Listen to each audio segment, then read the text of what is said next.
ঈসা নবীকে মৃত ব্যক্তিদেরকে জীবিত করার সেই পাওয়ার দিয়েছেন, সেই মুজিজা দান করেছেন। ঈসা নবী সঙ্গে সঙ্গে বলার সঙ্গে সঙ্গে হরিণের বাচ্চা জীবিত হয়ে গেলেন। এবার ঈসা নবী ডাক দিলেন, যুবক রে যুবক, যে আল্লাহ পাক রব্বুল আলামিন আমাকে এই ক্ষমতা দিয়েছেন, ওই আল্লাহর শপথ করে তোকে জিজ্ঞেস করছি, তুই বল যেই রুটিটা অবশিষ্ট ছিল ওই রুটিটা কোথায়? ওই যুবক আবার জবাব দিলেন, ওই রুটি কোথায় সেটা সম্পর্কে আমি জানি না। আমার বন্ধুরা, হযরত ঈসা নবী আবার ওই যুবকটাকে নিয়ে চলতে লাগলেন। যাইতে যাইতে নদীর পাড়ে চলে গেলেন। নদীর পাড়ে যাওয়ার পরে ঈসা নবীকে জিজ্ঞেস করলেন, হুজুর এই নদী পার হয়ে ওই পাড়ে যাবেন নাকি? ঈসা নবী বলে, হ্যাঁ ওই পাড়ে যাব। ওই যুবক বলেন, পানির উপর দিয়ে কিভাবে যাবেন? যাওয়ার জন্য তো কোনো নৌকা নাই, কোনো মাঝি নাই, কোনো মাল্লা নাই, কিভাবে আমরা পার হয়ে যাব? ঈসা নবী ওই ইহুদি যুবকের হাতটা ধরলেন, হাত ধরে এবার নদীর উপর দিয়ে হাঁটা শুরু করলেন। জোরে জোরে বলেন আল্লাহু আকবার। আল্লাহর নবী ঈসা যুবকের হাত ধরে চলতে লাগলেন নদীর উপর দিয়ে। নদী পার হয়ে গেলেন। নদী পার হওয়ার পরে ঈসা নবী আবার যুবকরে বললেন, হ্যাঁ যুবক রে, আমি তোমার কাছে জানতে চাই যে আল্লাহ পাক রব্বুল আলামিন আমাকে মুজিজা দান করেছেন, পানির উপর দিয়ে হেঁটে হেঁটে নদী পার হওয়ার ক্ষমতা দিয়েছেন, ওই আল্লাহর শপথ করে তোমাকে বলছি, তুমি বলো অবশিষ্ট যেই রুটিটা ছিল ওই রুটিটা কোথায়? ওই যুবক এখনো লোভের বশীভূত হয়ে এখনো অ্যান্সার দিচ্ছে, ওই রুটি কোথায় আমি জানি না। নদী পার হয়ে হযরত ঈসা আলাইহিস সালাতু ওয়াস সালাম আর ওই ইহুদি যুবকটা আবার হাঁটা শুরু করলেন। হাঁটতে একটা বিয়াবান প্রান্তরে গিয়ে উপস্থিত হলেন, যেখানে বালু আর বালু, চারিদিকে ধোঁধ মরুভূমি। ঈসা নবী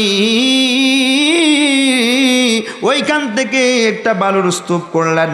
বালুর স্তূপ করে বললেন, স্বর্ণ হয়ে যাও। সঙ্গে সঙ্গে স্বর্ণ হয়ে গেলেন। স্বর্ণ হয়ে যাওয়ার পরে ওই স্বর্ণটারে 3 ভাগ করলেন। জোরে কোন মারহাবা, আরো জোরে বলেন মারহাবা। স্বর্ণের টুকরারে 3টা ভাগ করলেন, বলেন কয়টা? আরো জোরে বলেন কয়টা? স্বর্ণের একটা স্তূপ হয়ে গেল। ওই স্তূপ 3টা ভাগ করলেন। 3টা ভাগ করে এবার ইহুদি যুবকটারে বললেন, এই ইহুদি যুবক, একটা ভাগ স্বর্ণ তুমি নিয়ে যাও, আরেকটা ভাগ আমি নিয়ে যাব। এবার ওই যুবক ডাক দিলেন, নবী গো, আল্লাহর পয়গাম্বর, আপনার কাছে জানতে চাই, বিশাল স্বর্ণের স্তূপ 3টা ভাগ করলেন, একটা ভাগ আমাকে দিলেন, আরেকটা ভাগ আপনি নিলেন। নবী গো, আপনার কাছে জানতে চাই, আর একটা ভাগ যে অবশিষ্ট রয়েছে, এই একটা ভাগ আপনি কার জন্য রেখেছেন? আল্লাহর নবী হযরত ঈসা আলাইহিস সালাতু ওয়াস সালাম ডাক দিয়া বলে, এই যুবক, একটা ভাগ তুমি নিয়েছো, আরেকটা ভাগ আমি নিয়েছি, আর যে অবশিষ্ট ভাগটা রয়েছে ওই ভাগটা তার জন্য যে আমাদের অবশিষ্ট 3 নাম্বার রুটিটা পেয়েছে। জোরে কোন মারহাবা।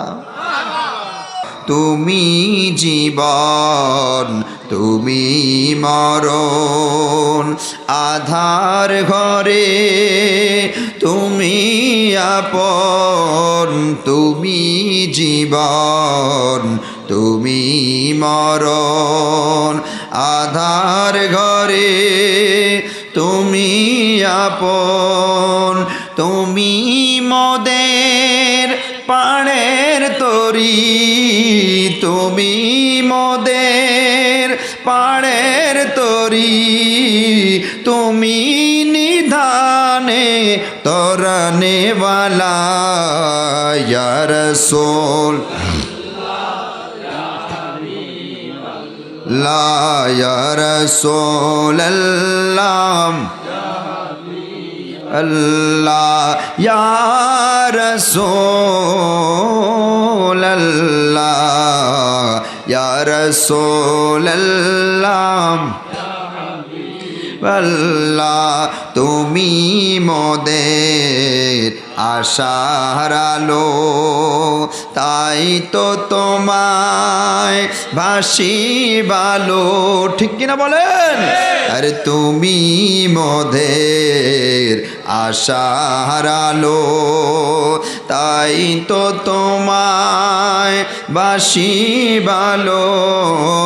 হৃদয় নামের ফুলদানিতে, হৃদয় নামের ফুলদানিতে গেথে রেখেছি প্রেমেরি মালা। ইয়া রাসূলুল্লাহ ইয়া রাসূলুল্লাহ আল্লাহ ইয়া রাসূলুল্লাহ ইয়া রাসূলুল্লাহ আল্লাহ। সকলে বলি মারহাবা, আরো জোরে বলি মারহাবা। আল্লাহ তাআলার উপর সকল বিষয়ে আমাদেরকে তাওয়াক্কুল করতে হবে, দুনিয়ার কারো উপর তাওয়াক্কুল করলে হবে না। সর্বাবস্থায় আপনি যদি আল্লাহ তাআলার উপর তাওয়াক্কুল করতে পারেন, আল্লাহ তাআলার উপর ভরসা করতে পারেন, তাহলে আমাকে আপনাকে অপরন্ত দান করবেন একজন। আপনারা সবাই জবানটা ছেড়ে বলেন তিনি কে? আপনার যা কিছু প্রয়োজন সব কিছু আমার আল্লাহ তাআলা দিতে পারে, এর উপর আমাদের আকীদা, আমাদের বিশ্বাস আছে না নাই? আল্লাহ তাআলা কুরআনুল কারীমে বলেন, ওয়া ইয়ারযুকুহু মিন হাইসু লা ইয়াহতাসিব। পৃথিবীর মুসলমান ইমানদার আল্লাহর গোলাম, জেনে নাও, জেনে নাও, জেনে নাও, তোমাদেরকে আমার আল্লাহ পাক রব্বুল আলামিন তোমাদের ধারণাতীত উৎস থেকে তোমাদেরকে রিজিক দান করবেন। জোরে বলেন সুবহানাল্লাহ, আরো জোরে বলেন সুবহানাল্লাহ। এই বন্ধু, একটু গভীর মনোযোগ দিবেন, বেশিক্ষণ কথা বলবো না, অনেক রাত্র হয়ে গেছে, শীতের রাত। আল্লাহ তাআলা বলেন, আমি আল্লাহ তোমাদেরকে তোমাদের কল্পনাতীত উৎস থেকে আমি আল্লাহ তোমাদেরকে দান করব। আল্লাহ বলেন, ওয়া ইয়ারযুকুহু মিন হাইসু লা ইয়াহতাসিব। এই বান্দার, আমি আল্লাহ তোমাদের ধারণাতীত উৎস থেকে তোমাদেরকে দান করব। একটু আমার সঙ্গে কথা বলবেন। আমার আপনার রিজিকের একটা উৎস আছে। কেউ ব্যান চালায়, ব্যান তার রিজিকের উৎস, কথা বলেন ঠিক কি না? কেউ মাছ ধরে, মাছ ব্যবসা করে, মাছের ব্যবসা তার রিজিকের একটা উৎস। কেউ সিএনজি চালায়, সিএনজি তার রিজিকের একটা উৎস। কেউ ব্যাংকে চাকরি করে, ব্যাংকে চাকরি করা তার রিজিকের একটা উৎস। আমার বন্ধুরা, কেউ ব্যবসা বাণিজ্য করে, ওই ব্যবসা বাণিজ্য তার রিজিকের একটা উৎস। কেউ কথাবার্তা বলে ইন্টেলেকচুয়াল ভাবে, কেউ স্লোগান দেয়, তার জন্য হচ্ছে একটা পেমেন্ট নেয়। কেউ অ্যানাউন্স করে, অ্যানাউন্সটা তার একটা রিজিকের উৎস, কথা বলেন ঠিক কি না? আরো জোরে বলেন ঠিক কি না? পৃথিবীর জমিনে যত উৎস রয়েছে, কোন উৎস থেকে আল্লাহ আপনাকে অপরন্ত দান করবেন না। আমার আল্লাহ বলে, যেই জায়গাটাতে এখন পর্যন্ত তুমি ধারণাই করতে পারো নাই যেখান থেকে তোমার রিজিক আসবে। আপনি চালান ভ্যান, আপনি ভ্যানের ড্রাইভার, আপনার রিজিকের উৎস ভ্যান, কিন্তু আমার আল্লাহ পাক রব্বুল আলামিন আমাকে আপনাকে ভ্যান থেকে রিজিক দেবেন না, অন্য একটা জায়গা থেকে এত বেশি দান করবেন যেটা আমি আর আপনি কল্পনাও করতে পারবো না। জোরে বলেন সুবহানাল্লাহ। সেটাই আমার আল্লাহ বলেন, ওয়া ইয়ারযুকুহু মিন হাইসু লা ইয়াহতাসিব। বান্দারা শোনো, শোনো, শোনো, আমি আল্লাহ পাক রব্বুল আলামিন তোমাদেরকে ধারণাতীত উৎস থেকে তোমাদেরকে উত্তম রিজিক দান করব। জোরে জোরে বলেন সুবহানাল্লাহ। এখন প্রশ্ন করছে, কাদেরকে আল্লাহ দান করবেন? সবাইকে দান করবেন না, না, না, আমাকে দান করবেন না, আমার এই মাস্টার সাহেবকে দান করবেন না, আমার ডাক্তার সাহেবকে দান করবেন না। আমার আল্লাহ পাক রব্বুল আলামিন ক্লাসিফিকেশন দিয়ে দিচ্ছেন, ক্রাইটেরিয়া দিয়ে দিচ্ছেন, কারা এই নিয়ামত পাবে, কারা এই নিয়ামত পাবে। আল্লাহ তাআলা বলেন, ওয়া মান ইয়াতাওয়াক্কাল ইয়াতাওয়াক্কাল আলাল্লাহি ফাহুয়া হাসবুহু। জবান ছেড়ে বলি আল্লাহু আকবার। আমার আল্লাহ ডাক দিয়া বলে, বান্দারা রে আমার, এই আমার বান্দারা, ওয়া মাইয়া তাওয়াক্কাল আলাল্লাহি ফাহুয়া হাসবুহু। তোমাদের মধ্য থেকে যারা আমি আল্লাহ পাক রব্বুল আলামিনের উপর তাওয়াক্কুল করতে পেরেছো, যারা আমি আল্লাহর উপর ভরসা করতে পেরেছো, যারা আমি আল্লাহর উপর তাওয়াক্কুল করতে পেরেছো, আমি আল্লাহ পাক রব্বুল আলামিন তাদেরকেই তার ধারণাতেই তুচ্ছ থেকে অপরন্ত দান করব। জোরে জোরে বলি সুবহানাল্লাহ, আর জোরে বলি সুবহানাল্লাহ। সেজন্য আমাকে আপনাকে আল্লাহ তাআলার উপর আমাকে আপনাকে তাওয়াক্কুল করতে হবে। সর্ববিষয়ে কথায় বার্তায় কাজে কর্মে ব্যবসা বাণিজ্যে প্রত্যেকটা ক্ষেত্রে ক্ষেত্রে আমার আল্লাহর উপর ভরসা রাখার দরকার আছে না নাই? যারা আমার আল্লাহর উপর ভরসা রাখতে পারবে, আমার আল্লাহ পাক রব্বুল আলামিন তাদেরকে অপরন্ত নিয়ামত দান করবেন। জোরে জোরে বলি সুবহানাল্লাহ। ইন্নাল্লাহা বালিগু আমরিহি। আমার আল্লাহ পাক রব্বুল আলামিন আপনার আমার মনের সকল ইচ্ছা পূরণ করবেন। আপনার মনে যত ইচ্ছা রয়েছে, যত আকাঙ্ক্ষা রয়েছে, সকল ইচ্ছা আকাঙ্ক্ষা আমার আল্লাহ পাক রব্বুল আলামিন পূরণ করে দিবেন, যদি আমি আপনি আল্লাহর উপর ভরসা রাখতে পারি। জোরে জোরে বলি সুবহানাল্লাহ, আর জোরে বলি সুবহানাল্লাহ। আল্লাহ তাআলা বলেন, ক্বাদ জাআলাল্লাহু লিকুল্লি শাইইন কদরা। পৃথিবীর মুসলমান ইমানদার আল্লাহর গোলাম, আমার আল্লাহ পাক রব্বুল আলামিন কাকে কতটুকু দান করবে, কি দান করবেন, সকল কিছু আমার আল্লাহ পাক রব্বুল আলামিন নির্ধারণ করে রেখেছেন। ওই নির্ধারণ থেকে এটা মাত্রাতিরিক্ত হবে না। যা আল্লাহ নির্ধারণ করে রেখেছেন তাই আল্লাহ পাক রব্বুল আলামিন আমাকে আপনাকে দান করে দিবেন। জোরে জোরে বলি সুবহানাল্লাহ। আজকে আপনি হতাশ, আপনার পাশের ঘরে গরুর মাংস রান্না করেছে, আপনার ঘরে আলু ভর্তা ডাউল রান্না করা হয়েছে, আপনি হতাশ হয়ে গেছেন। হায় রে, পাশের ঘরে গরুর মাংস, তার বাচ্চা কাচ্চারা গরুর মাংস খাচ্ছে, আর আমার পরিবার, আমার বাচ্চা কাচ্চারা আলুর ভর্তা ডাল খাচ্ছে। আল্লাহ বলেন, না না না, আমি আল্লাহ তোমার জন্য নির্ধারণ করে দিয়েছি ডাউল আর আলুর ভর্তা, আর তার জন্য নির্ধারণ হয়েছে গরুর মাংস। যার জন্য যা নির্ধারণ করা হয়েছে আমার আল্লাহ তাকে তাই দান করবেন। জোরে জোরে বলি সুবহানাল্লাহ। সেজন্য দেখবেন ফসলের মাঠে একই ট্রাক্টর দিয়ে হাল দেওয়া হয়, একইভাবে একই নিয়মে নিড়ানি দেওয়া হয়, একই নিয়মে ফসল বপন করা হয়, বীজ বপন করা হয়, একই কীটনাশক আপনার জমিতে দেওয়া হয়, আমার জমিতে দেওয়া হয়, একইভাবে পরিচর্যা করা হয়, কিন্তু সকল জমিতে সমানভাবে ফসল হয় না। কথা বলেন ঠিক কিনা? এই আমার বাবা, গুলপুরা বাজারেও দোকান আছে, ব্যবসায়িক আছে, মুড়াগাঁও বাজারেও দোকান আছে, ব্যবসায়িক আছে, লক্ষ্মীপুরও ব্যবসায়িক আছে, নাওপুরও ব্যবসায়িক আছে, কিন্তু সকল ব্যবসায়িকের ব্যবসা একরকম নয়। কথা বলেন ঠিক কিনা? সকলে ব্যবসায় সমানভাবে লাভ করতে পারে না। কথা বলেন ঠিক কিনা? আল্লাহ বলে দিচ্ছেন, ও পৃথিবীর মুসলমান ইমানদার, আমি আল্লাহ পাক রব্বুল আলামিন যার জন্য যতটুকু নির্ধারণ করে দিয়েছি সেই ব্যক্তিকে ততটুকুনি দেয়া হবে, তিনি ততটুকুন ভোগ করবে, আর চেয়ে বেশি কেউ ভোগ করতে পারবে না। কথা বলেন ঠিক কিনা? সেজন্য আমার আপনার জন্য যতটুকুন বরাদ্দ হয়েছে ততটুকুন আমি আপনি পাবো। কথা বলেন ঠিক কিনা? আর জোরে বলেন ঠিক কিনা? বাবারা আমার, আজকে আমি আপনি আল্লাহর উপর ভরসা করতে পারি না, তাওয়াক্কুল করতে পারি না। চার ধরনের তাওয়াক্কুল বান্দাদের মাঝে বিরাজমান।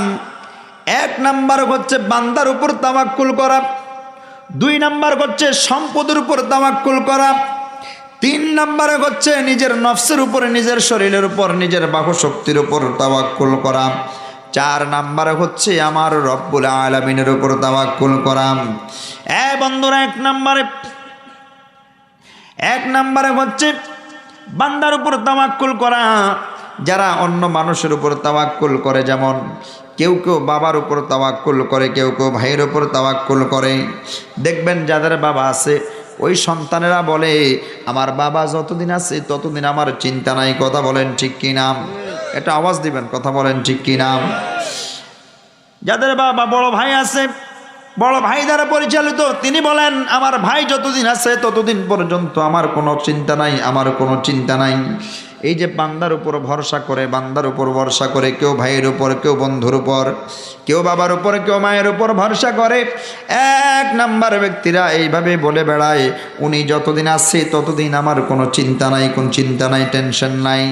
দুই নাম্বারে যারা সম্পদের উপর ভরসা করে, আপনার কানিরপুর কানি জমি আছে, আপনার লক্ষ কোটি টাকার ব্যাংক ব্যালেন্স আছে, যাদের ব্যাংক ব্যালেন্স আছে তারা বলে যতদিন আমার সম্পদ আছে, যতদিন আমার সম্পত্তি আছে, যতদিন আমার অর্থ আছে, টাকা আছে, ততদিন আমার কোনো চিন্তা নাই। কথা কোন ঠিক কিনা?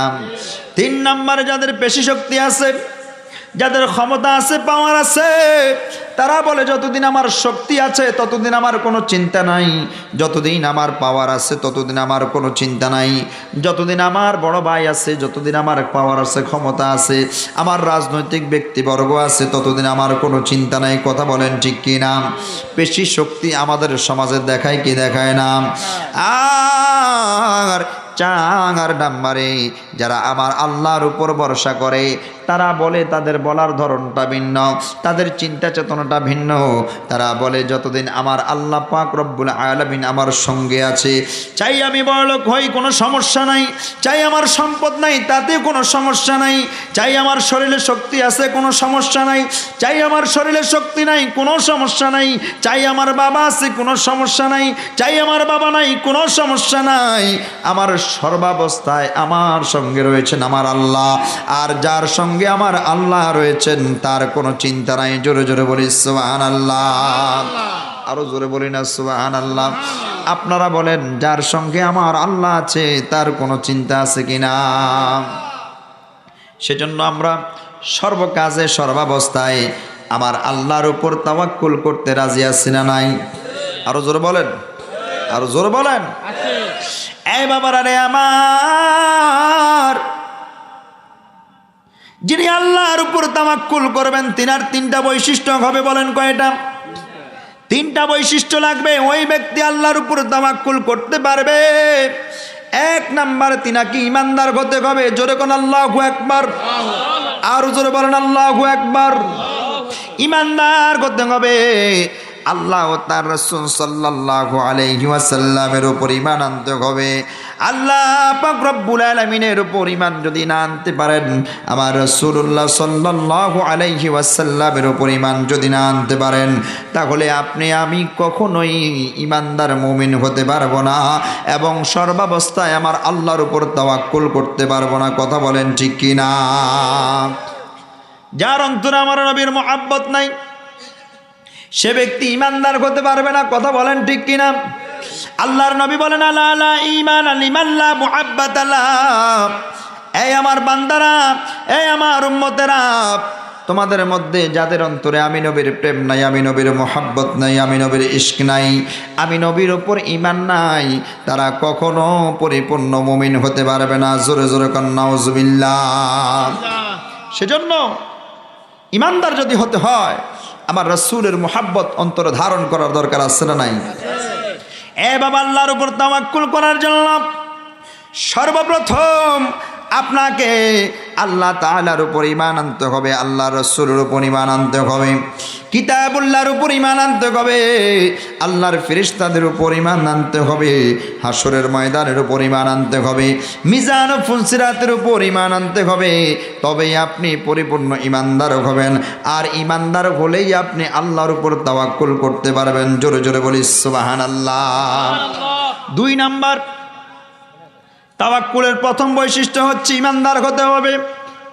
দুই নম্বরে আপনি ধৈর্য ধারণ করতে হবে, ধৈর্য ধারণ করতে হবে। আপনি যদি ধৈর্য ধারণ না করতে পারেন, আপনার সামনে বিপদ আসবে, দেখবেন হাঁটতে গেছেন, হোঁচট খেয়েছেন, ধৈর্য ধারণ করতে হবে, আল্লাহর উপর সন্তুষ্ট থাকতে হবে, ধৈর্য ধারণ করে আল্লাহর শুকরিয়া আদায় করতে হবে। পরীক্ষা দিয়েছেন, ভালো রেজাল্ট করতে পারেন নাই, ধৈর্য ধারণ করতে হবে। আপনি ব্যবসা করতে গেছেন, ভালো ব্যবসায় ফলাফল অর্জন করতে পারেন নাই, আপনাকে ধৈর্য ধারণ করতে হবে। শখ করে বিয়ে করেছেন, বউটা ভালো পড়ে নাই, আপনাকে ধৈর্য ধারণ করতে হবে। ও বন্ধুরে আমার, সর্বাবস্থায় আপনাকে ধৈর্যশীলের পরিচয় দিতে হবে। আপনাকে আমাকে পেরেশান হওয়া যাবে না, আপনাকে আমাকে পেরেশান হওয়া যাবে না, আপনাকে আমাকে হতাশ হওয়া যাবে না। কেননা আমার আল্লাহ পাক রব্বুল আলামিন বলেন, লা তাহজান ইন্নাল্লাহা মা'ানা। ও পৃথিবীর মুসলমান, ইমানদার, আল্লাহর গোলাম, আমার আল্লাহ তাআলা বলেন, লা তাহজান, তোমরা হতাশ হয়ো না, ইন্নাল্লাহা মা'ানা, তোমাদের সঙ্গে আমি আল্লাহ রয়েছি। জোরে জোরে বলি সুবহানাল্লাহ। যার সঙ্গে আল্লাহ আছে তার কোনো হতাশা থাকতে পারে? আরো জোরে বলেন, পারে না। সেজন্য আপনাকে ধৈর্য ধারণ করতে হবে। সর্ব বিষয়ে আল্লাহর উপর তাওয়াক্কুল করার জন্য আপনাকে ধৈর্যশীল হতে হবে। ধৈর্য যদি না থাকে তাহলে আল্লাহর উপর আপনি তাওয়াক্কুল করতে পারবেন না। কথা কোন ঠিক কিনা? 3 নাম্বার, আপনার ভিতর থেকে লোভ লালসাকে দূর করতে হবে। লোভ লালসা যতদিন পর্যন্ত দূর না করতে পারবেন ততদিন পর্যন্ত আল্লাহর উপর তাওয়াক্কুল করতে পারবেন না। আপনি বলবেন, হুজুর কেন পারবো না, কেন পারবো না, কারণটা কি, কারণটা কি?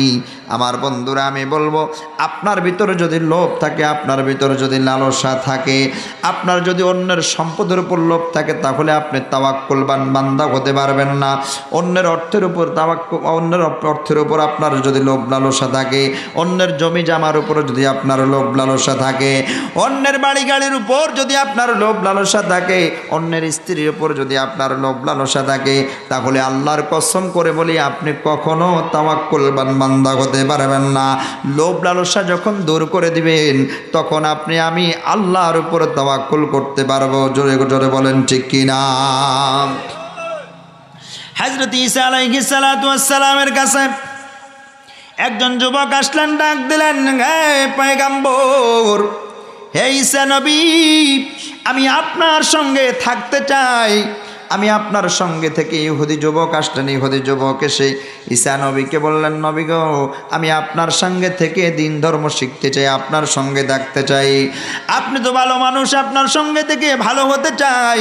হযরত ঈসা নবী তাকে বললেন, ঠিক আছে তুমি থাকো। হযরত ঈসা নবী রওনা করলেন, হাঁটা শুরু করলেন। ওই ইহুদি যুবক ঈসা নবীর সঙ্গে রওনা করলেন। যাইতে যাইতে যাইতে যাইতে একটা শহরের মধ্যে গিয়ে উপনীত হলেন। ওই শহরের মধ্যে এক জায়গার মধ্যে ঈসা নবী ওই যুবককে নিয়ে বসে গেলেন। বাবা, একটু গভীর মনোযোগ, হয়তো এই আলোচনা আমার আপনার জীবন জিন্দেগি পরিবর্তন করে দিতে পারে। একটু মনোযোগ দিয়ে শুনেন। ওই যুবককে নিয়ে শহরের পাদদেশে গেলেন, শহরে প্রবেশ করলেন। শহরে প্রবেশ করার পরে ওই যুবককে নিয়ে বসলেন। ঈসা নবীর কাছে 3টা রুটি ছিল। যে বলেন কয়টা? আওয়াজ দিয়ে বলেন কয়টা? আরো জোরে আওয়াজ দিয়ে বলেন কয়টা? 3টা রুটি ছিলেন। দুইজনে 2টা ভাগ করে খেলেন। নবী একটা খেলেন, ইহুদি যুবক আরেকটা খেলেন। দেখেন লোভ লালসা মানুষকে কতটা ধ্বংস করে, একটু গভীর মনোযোগ খেয়াল করবেন। যুবক একটা রুটি খেলেন, ঈসা নবী একটা রুটি খেলেন। আর বাকি আছে কয়টা রুটি? জোরে কয় না, সবাই বলেন। একটা রুটি যুবক করে রেখে, যুবকের সামনে ঈসা নবীর আসবাবপত্রগুলা রেখে, ওই একটা রুটিও রেখে ঈসা নবী একটু এক জায়গায় গেলেন। তিনি ঘুরে এসে জিজ্ঞেস করলেন, দেখতে পেলেন রুটিটা নাই। ওই যুবককে জিজ্ঞেস করলেন, যুবক, যুবক, তোমার কাছে জানতে চাই, এইখানে যে রুটিটা রেখে গেলাম, অবশিষ্ট রুটিটা, এই রুটিটা কই? ওই যুবক ডাক দিয়া বললেন, ঈসা নবী, আল্লাহর পয়গম্বর, আপনি যে রুটি রেখে গেছেন, এই রুটি কোথায় আছে এটা সম্পর্কে আমি জানি না। জোরে কন নাউজুবিল্লাহ। বলেন তো ওই যুবক জানে কি জানে না? আরো জোরে কন।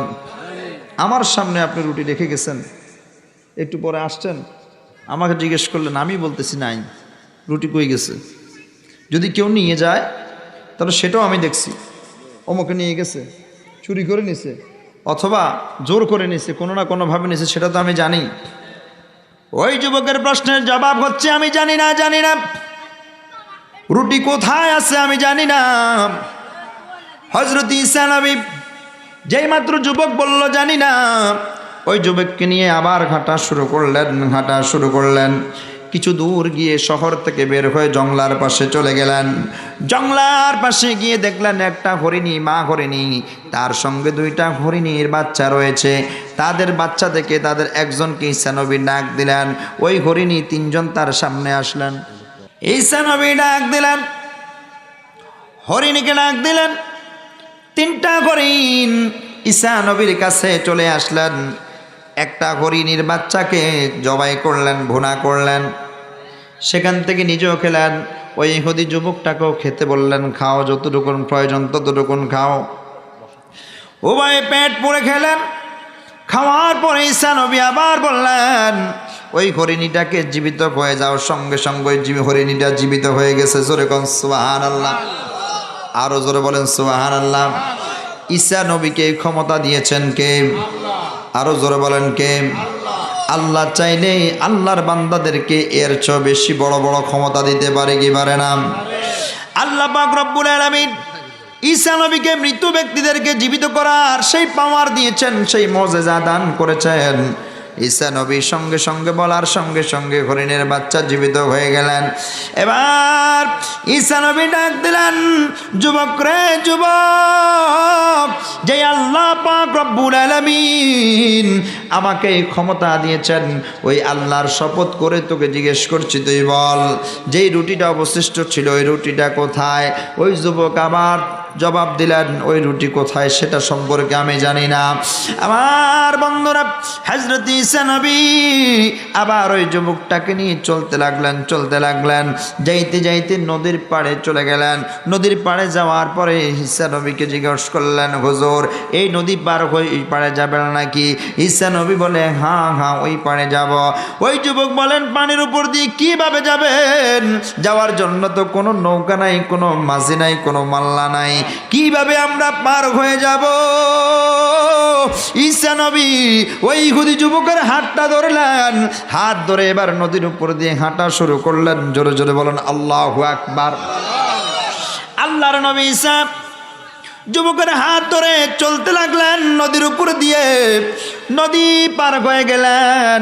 নদী পার হওয়ার পরে ঈসা নবী আবার যুবকরে বললেন, হ্যাঁ যুবক রে, আমি তোমার কাছে জানতে চাই যে আল্লাহ পাক রব্বুল আলামিন আমাকে এই মুজিজা দান করেছেন, পানির উপর দিয়ে হেঁটে হেঁটে নদী পার হওয়ার ক্ষমতা দিয়েছেন, ওই আল্লাহর শপথ করে তোমাকে বলছি, তুমি বলো অবশিষ্ট যেই রুটিটা ছিল ওই রুটিটা কোথায়?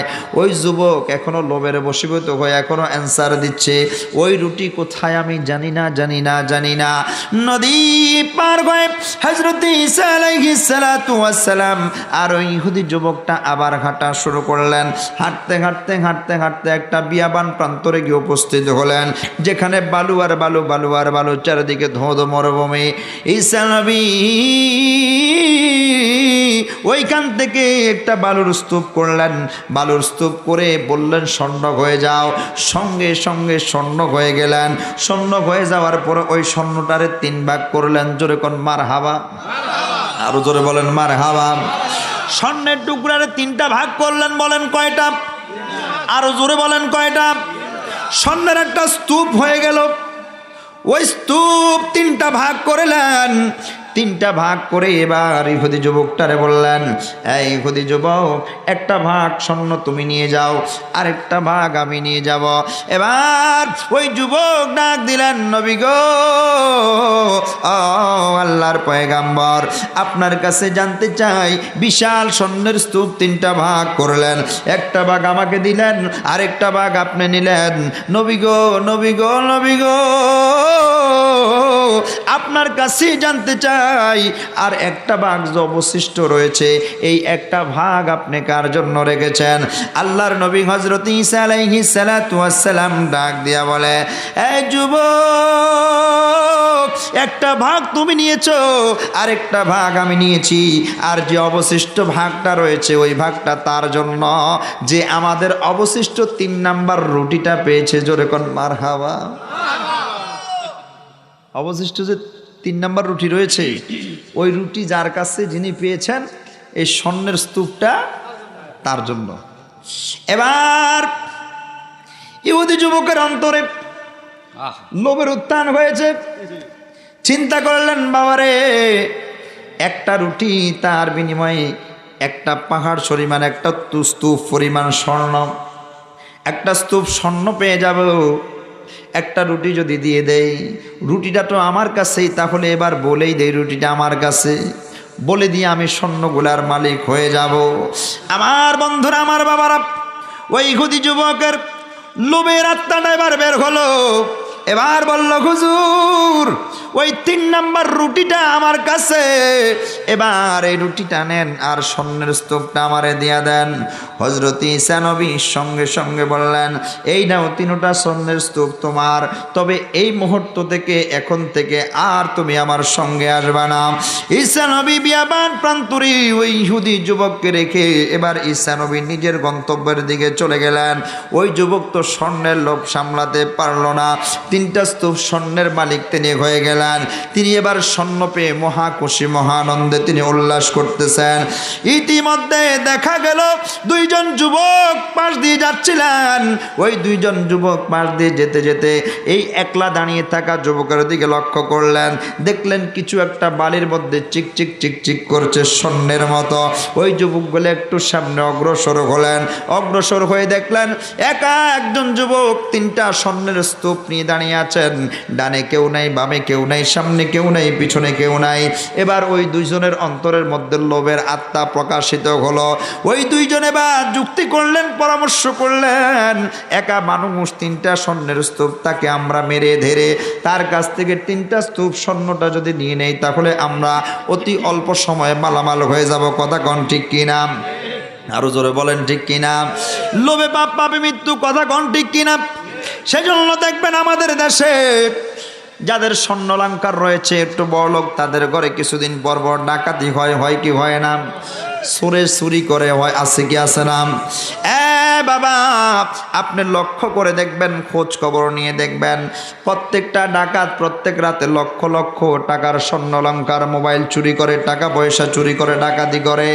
একটা ডাকাতও এত টাকা চুরি করার পরেও একদিনের জন্য ভালো থাকতে পারে না। কথা কোন ঠিক কিনা? কারণ লোভ মানুষকে ধ্বংস করে। লোভে লোভাতুর হয়ে যে সম্পদ অর্জিত হয়, ওই সম্পদ আপনাকে সুখ দিতে পারে না। কথা বলেন ঠিক কিনা?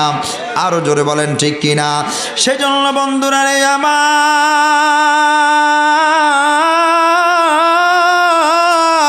ওই যুবক 3টা স্বর্ণের স্তূপ নিয়ে দাঁড়িয়ে আছেন। ওই পাশের 2জন যুবক এবার আসলেন, এসে তাকে মেরে তার কাছ থেকে স্বর্ণ নিয়ে যাবেন। এই বন্দি করে যখন তার সামনে এসে তাকে উত্তম মধ্যম মারা শুরু করলেন, তখন ওই যুবকটা বললেন, হ্যাঁ যুবকেরা, আমাকে তোমরা মেরো না, আমাকে তোমরা মেরো না। এখানে 3টা স্বর্ণের স্তূপ রয়েছে, তোমরা 2জনে 2টা নিয়ে যাও, আমি একটা নিয়ে যাব। তারপরও তোমরা আমাকে মেরো না। কেউ কাউকে মারার দরকার নাই, 3জনের সমান ভাগে বন্টন করে নেই। এবার ওই 2জন খুশি হয়ে গেলেন, একটা একটা স্বর্ণের স্তূপের মালিক তো আমরা হয়ে গেছি, তাকে আর মারার দরকার নাই, আমরা তো একটা দিয়ে মালামাল হয়ে যাব। ওই যুবক, ইহুদি যুবক বললেন, আমি তোমাদের 2জনকে 2টা স্বর্ণের স্তূপ দিয়ে দিয়েছি, তবে আমার তোমাদের কাছে একটা চাওয়া আছে। বলে কি চাওয়া? বলে এই মুহূর্তে বিয়াবান প্রান্তরে আমার কাছে কোনো খাবার নাই, আমার জন্য একটু খাবারের ব্যবস্থা করে দাও, একটু খাবারের ব্যবস্থা করে তোমরা স্বর্ণগুলা নিয়ে নাও। ওই যুবকেরা রাজি হয়ে গেলেন। একজন গেলেন খাবার তালাশ করার জন্য, খাবার তালাশ করতে গিয়ে খাবার তালাশ করে আনলেন। আনার সময় খাবার তালাশ করে এনে আনার সময় চিন্তা করলেন, আনার সময় চিন্তা করলেন, আনার সময় এনে খাবারগুলো আনলেন। আনার পরে ওই ইহুদি যুবককে দিলেন, ওই ইহুদি যুবকের হাতে দিলেন। ইহুদি যুবক খাবার পেয়ে ওই খাবারগুলা নিয়ে একটু দূরে চলে গেলেন। আর চিন্তা করলেন, এই খাবারের মধ্যে যদি একটু বিষ মিশায় দেই, বিষ মিশায় দিয়ে ওদেরকে যদি খাইতে দেই, তাহলে ওরা পৃথিবীর জমিন থেকে বিদায় নিয়ে যাবে, আমি আবার 3টা স্বর্ণের স্তূপের মালিক হয়ে যাব। বন্ধুরা, আপনি আমি অনেক লোভে লোভাতুর হয়ে গেছি। অন্যের বাড়ি দেখলে আমার লোভ লাগে, অন্যের গাড়ি দেখলে আমার লোভ লাগে, অন্যের জায়গা দেখলে আমার লোভ লাগে, অন্যের অর্থ দেখলে আমার লোভ লাগে, অন্যের সুন্দরী স্ত্রী দেখলে আমার লোভ লাগে। আমার বন্ধুরা, আমার বাবারা, অন্যের ভালো ব্যবসা করলে সেই ব্যবসার প্রতি আমার আপনার লোভ লাগে। না না না, লোভ করা যাবে না, লোভ করা যাবে না। লোভ মানুষকে ধ্বংস করে দেয়, লোভ মানুষকে ধ্বংস করে দেয়। যার ভিতরে লোভ আছে ওই ব্যক্তি আল্লাহর উপর তাওয়াক্কুল করতে পারে না। যার ভিতরে লোভ আছে আমার আল্লাহ পাক রব্বুল আলামিন অপরন্ত নিয়ামত তাকে দান করে না। এই বন্ধুরা আমার, এবার যে কথা সেই কাজ। ওই ইহুদি যুবক খাবারের মধ্যে একটু বিষ মিশিয়ে দিলেন। বিষ মিশিয়ে দিয়ে দুইজনের কাছে আসলেন। দুইজনের কাছে আসার আগে এই দুইজন চিন্তা করলেন, তারা খাবার দিয়েছে, হায় রে একটা স্বর্ণের স্তূপ কিভাবে ফেলে যায়, সে ফিরে আসলেই তারা দুইজনে ধরে মেরে ফেলবো, মেরে 3টা স্বর্ণের স্তূপ নিয়ে যাব। হায় হায়, 3টা স্বর্ণের স্তূপ নিয়ে যাব। কেমন লোভ অন্তরের মধ্যে, কোনো কথাবার্তা চাই, একটা স্বর্ণের স্তূপ পেয়েছে, শুকরিয়া নাই, আরেকটা লাগবে, তাকে মেরে ফেলতে হবে। ওই দুইজন যেই বন্দি করেছেন, যেই চিন্তা চেতনা করেছেন, ওই চিন্তা চেতনা অনুযায়ী ওই যুবক ফিরে আসার পরে তাকে ধরে মেরে ফেললেন। দুইজনে ধরে মেরে এবার দুইজনে মহানন্দে নাচানাচি করতেছেন। 3টা স্বর্ণের স্তূপের মালিক হয়ে গেলাম, 3টা স্বর্ণের স্তূপের মালিক হয়ে গেলাম। জীবনে আর কষ্ট করা লাগবে না, জীবনে আর কোনো ক্লেশ করা লাগবে না, বাড়ি গাড়ির অভাব হবে না, টাকা পয়সার অভাব হবে না। মহানন্দে নাচানাচি করতেছেন। এইদিকে ওই ইহুদি যুবক খাবারের মধ্যে বিষ মিশে আনছেন। এবার তাকে মারার পরে, নাচানাচি করার পরে এবার চিন্তা করলেন, খাবারগুলো তো আমরাই কষ্ট করে এনেছি, এই খাবারগুলা রেখে দিয়ে নষ্ট করার কি দরকার, খাবারগুলা খেয়ে পেলি। এবার দুইজন মনের আনন্দে তাকে মেরেছেন। তাকে মারার পরে 3টা স্বর্ণের স্তূপের মালিক হয়েছেন। এই আনন্দ নিয়ে এবার দুইজন চিন্তা করলেন, খাবারগুলা সুন্দরভাবে ভাগ বাটোয়ারা করে খাই। দুইজনে মহানন্দে খাবারগুলা খেলেন। খাবারগুলা খাওয়ার সঙ্গে সঙ্গে ওই দুইজনও পৃথিবীর জমিন থেকে বিদায় নিলেন। জোরে জোরে কোন আল্লাহু আকবার। আমার বন্ধু, এই গুলপুরার বাবা, এই গুলপুরার বন্ধু, আপনি আমার ভিতরে অনেক লোভ আছে, অনেক লালসা আছে। আপনার আমার লোভ লালসা যদি দূর করতে পারি, তাহলে আল্লাহ পাক রব্বুল আলামিন অপরন্ত নিয়ামত আমাদেরকে দান করবেন। যেই নিয়ামতের কথা আমার আল্লাহ কোরআনুল কারিমে বলে দিয়েছেন। জোরে জোরে বলেন সুবহানাল্লাহ। আমরা আল্লাহ পাক রব্বুল আলামিনের নিয়ামত পেতে চাই কি চাই না? আরো জোরে বলেন চাই কি চাই না? আমার বন্ধুরা, আমার বাবারা, একটা যুবক, তিনি কুকুর পালন করতে খুব বেশি পছন্দ করতেন। তিনি যেদিকেই যান সেদিকে তার কুকুরটা তার সাথে, তার পোষা কুকুরটা তার সাথে যায়। একদিন তিনি বাড়ি থেকে বের হবেন। বাড়ি থেকে বের হওয়ার সময় কুকুরটাও তার সঙ্গে বাড়ি থেকে বের হলো। কুকুরটা বের হওয়ার সময় মুখে করে একটু রুটির টুকরা নিয়ে নিলেন। যেরকম মারহাবা, কি নিলেন? রুটির টুকরা নিয়ে নিলেন। যাইতে যাইতে যাইতে যাইতে নদীর কিনারায় মালিক চলে আসলেন। নদী পার হতে হবে। নদী পার হওয়ার জন্য পানিতে নেমে গেলেন, সাঁতার কেটে যাবেন। কুকুরও তার সঙ্গে পানির মধ্যে নেমে গেলেন, সাঁতার কেটে কেটে মালিকের সঙ্গে নদী পার হবেন। ও বাবা, পানিতে নামার পরে শরীরের একটা ছায়া পানিতে পড়ে কি পড়ে না? আরো জোরে কয় না? শরীরের যে ছায়াটা পানির মধ্যে পড়ে, ওই কুকুরের ছায়াটাও পানির মধ্যে পড়তে লাগলেন। এবার কুকুর পানির দিকে লক্ষ্য করলেন, তার মুখে একটা রুটি আছে। কুকুর পানির দিকে লক্ষ্য করে দেখলেন পানির নিচে একটা রুটি দেখা যায়। ওই রুটিটা তার মুখের রুটির চাইতে বড়। ছায়া বড় হয় না ছোট হয়? ছায়া বড় হয় না? তার মুখে যে রুটি, ওই রুটির ছায়া মুখের রুটির চেয়ে বড়। এবার ওই কুকুর চিন্তা করলেন, আমার মুখে তো ছোট্ট একটা রুটির টুকরা, নিচে যেটা দেখা যাচ্ছে আরেকটা কুকুরের মুখে, ওইটা তো আরো বড়। তার কাছ থেকে যদি ওইটা ছিনিয়ে নিতে পারি তাহলে একটু বেশি খেতে পারবো, খিদাটা একটু বেশি নিবারণ হবে। এই চিন্তাই ভাবনা করে নিজের মুখের রুটিটা ছেড়ে দিয়ে পানির মধ্যে থাকা রুটিটার মধ্যে ঝাঁপ দিলেন। বলেন তো সেখানে কি কোনো রুটি আছে? আরো জোরে বলেন। নাই নাই নাই, রুটি নাই। নিজের মুখেরটা ছেড়ে দিলেন, নদীর পানির মধ্যে ভেসে গেল। যেটার মধ্যে ঝাঁপ দিলেন, ঝাঁপ দিয়ে দেখলেন এখানে তো রুটি নাই। পরে বুঝতে পারলেন এটা তো আমার ছায়া ছিল। রুটিও গেল, ছায়াও গেল, নিজের খিদাও নিবারণ হলো না। কথা বলেন ঠিক কিনা? আরো জোরে বলেন ঠিক কিনা? সেজন্য বন্ধুরা আমার, আল্লাহ পাক রব্বুল আলামিনের উপর তাওয়াক্কুল করতে হবে, লোভ লালসা অন্তরের মধ্যে রাখা যাবে না। কথা কোন ঠিক কিনা? আরো জোরে বলেন। বর্তমান সময় তো এমন হয়েছে, আমরা এত বেশি লোভী হয়েছি যে সম্পদ বৃদ্ধি করার জন্য সুদে টাকা লাগাই। আছে না নাই? নাই মনে হয় আপনাদের এখানে? হুজুর আমাদের এলাকায় প্রচুর আছে। সুদখোর, ঘুষখোর, জিনাখোর, লম্পট, চরিত্রহীন, মুনাফিক, বেহায়া, বেলাজা, বেয়াদ্দব আমাদের সমাজে অনেক আছে। আপনাদের এখানে নাই? আছে?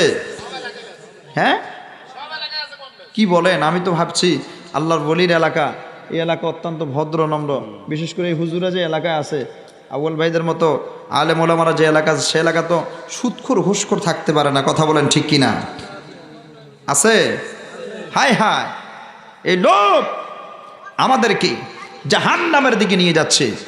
যতদিন পর্যন্ত লোভ লালসা অন্তর থেকে দূর করতে না পারবেন, ততদিন পর্যন্ত আল্লাহর উপর তাওয়াক্কুল করতে পারবেন না। আর তাওয়াক্কুল যতদিন পর্যন্ত করতে পারবেন না, ততদিন পর্যন্ত আল্লাহর দেওয়া উৎস ব্যতীত আল্লাহর দেওয়া রিজিক প্রাপ্ত হবেন না। কথা বলেন ঠিক কিনা? আর জোরে বলেন ঠিক কিনা? আল্লাহর কাছ থেকে যদি অপুরন্ত পেতে হয়, অপুরন্ত পেতে হয়, তাহলে অবশ্যই অবশ্যই আল্লাহ পাক রব্বুল আলামিনের উপর আমাদেরকে তাওয়াক্কুল করতে হবে। কথা বলেন ঠিক কিনা? আরো জোরে বলেন ঠিক কিনা? আল্লাহ পাক রব্বুল আলামিন বান্দাদেরকে এত বেশি দান করবেন যেটা আমি আপনি কল্পনাও করতে পারবো না। কথা বলেন ঠিক কিনা? তাহলে আমরা বুঝলাম, যিনি তাওয়াক্কুল আল্লাহর উপর করবেন তিনার কয়টা বৈশিষ্ট্য হবে? জোরে বলেন। তিনটা। এক নাম্বার, ইমানদার হতে হবে। দুই নাম্বারে, বলেন না, দুই নাম্বারে ধৈর্যশীল হতে হবে। কি হতে হবে? ধৈর্যশীল হতে হবে। তিন নাম্বার, আমাদের অন্তর থেকে লোভ লালসাকে দূর করতে হবে। কথা বলেন ঠিক কিনা? আরো জোরে বলেন ঠিক কিনা? অন্তর থেকে লোভ লালসা যদি দূর না করতে পারেন, তাহলে আপনি কখনোই আল্লাহর নৈকট্য হাসিল করতে পারবেন না। আল্লাহ রসুলের উপর ঈমান আনতে হবে। আল্লাহ রসুলের উপর ঈমান যদি না আনতে পারেন, তাহলে কখনোই আপনি তাওয়াক্কুলকারীদের অন্তর্ভুক্তই হতে পারবেন না। কথা বলেন ঠিক কিনা? আরো জোরে বলেন ঠিক কিনা?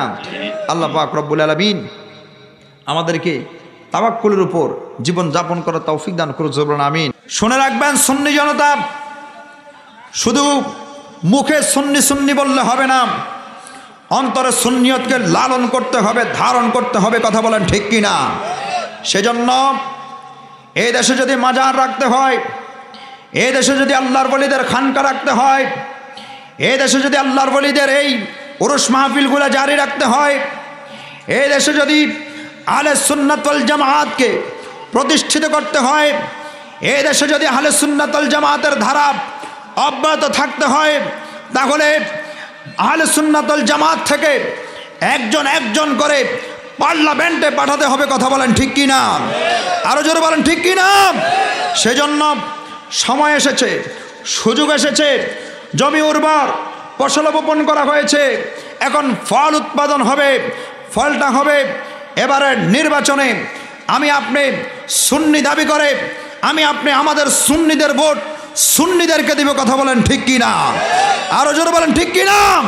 তরিকতপন্থী যেই আসবে, যেই মার্কা নিয়ে আসবে, মোমবাতি নিয়ে আসুক, চেয়ার নিয়ে আসুক, একতারা নিয়ে আসুক, যেই আসুক, আল্লামা বাহাদুর শাহ আসুক, আল্লামা রফিকুল ইসলাম এম.এ আসুক, অথবা অন্য কোনো প্রার্থী আসুক, যেই আসুক, আমরা আমাদের মূল্যবান ভোট দিয়ে বিগত দিনে অন্যদেরকে পার্লামেন্টে পাঠিয়েছি।